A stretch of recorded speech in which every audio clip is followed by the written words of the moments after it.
The portrait of lady के author है खुशवंत सिंह। इसमें उन्होंने अपनी दादी माँ के साथ अपने रिश्ते को बहुत ही इमोशनल और विजुअली डिस्क्राइब किया है। कहानी एक सिंपल और स्पिरिचुअल लाइफ जीने वाली दादी माँ इसके आसपास घूमती हैं, जिनकी लाइफ और उनका कनेक्शन ऑथर के साथ टाइम के साथ बदलता गया। राइटर कहते हैं कि उन्होंने अपनी दादी माँ को हमेशा एक बूढ़ी और रिंकल लेडी के रूप में देखा है। वो छोटी हाइट की थी, थोड़ी मोटी थी और हमेशा झुक कर चलती थी। उनके सफ़ेद बाल उनके चेहरे पर बिखरे रहते थे।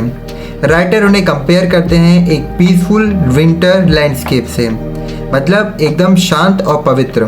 गांव में जब राइटर छोटे थे तो उनका और उनकी दादी का रिश्ता बहुत स्ट्रॉन्ग था।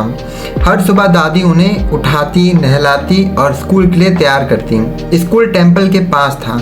जब राइटर स्कूल में पढ़ाई करते थे तो उनकी दादी माँ मंदिर में बैठकर हॉली स्क्रिप्चर्स पढ़ती थी। शाम को वो दोनों घर जाते थे और दोनों साथ में खाना खाते थे। लेकिन जब उनके पेरेंट्स ने उन्हें शहर बुला लिया तो सब कुछ बदल गया। शहर में वो इंग्लिश स्कूल जाने लगे, जहाँ उन्हें साइंस, म्यूजिक, वेस्टर्न सब्जेक्ट ये सब पढ़ाया गया। दादी को ये पसंद नहीं आता था। उन्हें लगता था कि बिना भगवान के नाम और धार्मिक ज्ञान की पढ़ाई अधूरी है। म्यूजिक को भी वो चीप आर्ट समझती थी। टाइम के साथ उनके बीच का इमोशनल कनेक्शन कम होने लगा। अब वो सिर्फ अपना वक्त स्पिनिंग व्हील चलाने, स्पैरोस को दाना डालने और साइलेंटली प्रेयर करने में बिताने लगी। जब राइटर हायर स्टडीज के लिए अब्रॉड गए तो उन्होंने सोचा कि शायद दादी माँ रिटर्निंग तक जिंदा नहीं रहेगी। लेकिन दादी ने कभी किसी तरह का इमोशनल रिएक्शन नहीं दिया, सिर्फ अपनी रूटीन में लगी रही। 5 साल बाद जब राइटर वापस आए तो दादी माँ सेम थी, एकदम वैसी ही शांत और पवित्र। लेकिन कुछ बदला था। अगले दिन दादी ने अपनी प्रेयर छोड़कर एक ढोलक उठाया और आसपास की औरतों को बुलाकर भजन गाने लगी। उस रात उनका हेल्थ सडनली खराब हो गया। उन्होंने किसी से बात नहीं की और वो क्वाइटली मर गई, बिना दर्द के, बिना किसी कंप्लेन के। उनकी डेथ के बाद हजारों स्पैरोस घर के अंदर और बाहर आकर चुपचाप बैठ गईं। किसी ने भी आवाज़ नहीं की, किसी ने खाना नहीं खाया, सब शांत थे। अगले दिन जब खुशवंत सिंह की दादी को ले जाया गया तब उनके साथ ही सारी स्पैरोस भी चली गईं। ये मूवमेंट बहुत इमोशनल और सिंबॉलिक था, जैसे नेचर भी उनकी पवित्रता को सैल्यूट कर रहा हो।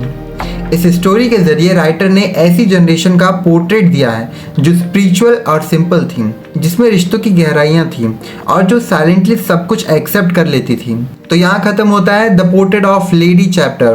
क्लास 11th इंग्लिश लिटरेचर का ये चैप्टर था। बच्चों, इसी के साथ हम कुछ इंपॉर्टेंट क्वेश्चंस भी देखेंगे ताकि वो आपको एग्जाम में हेल्प करें। ये 5 क्वेश्चन एग्जाम ओरिएंटेड क्वेश्चन है। पहला question, describe the author's grandmother as portrait in the story. How did the relationship between the author and his mother change in the city? Why did the grandmother stop talking to author when he start learning music? What was the reaction of the sparrow to grandmother's death? What does it signify? What are the key differences in the grandmother's lifestyle in the village and in the city? So okay, पूरे chapter के साथ आपको exam point of view questions भी मिल गए हैं। मैं मिलता हूँ आपसे अगली वीडियो में। तब तक के लिए द टोटल एनसीईआरटी को सब्सक्राइब करना मत भूलना, क्योंकि यहाँ पर अमेजिंग वीडियोस अपलोड होती रहती हैं पर डे।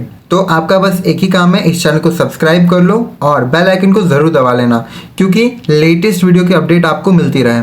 मैं मिलता हूँ अगले वीडियो में, तब तक के लिए इस चैनल पर बने रहिए।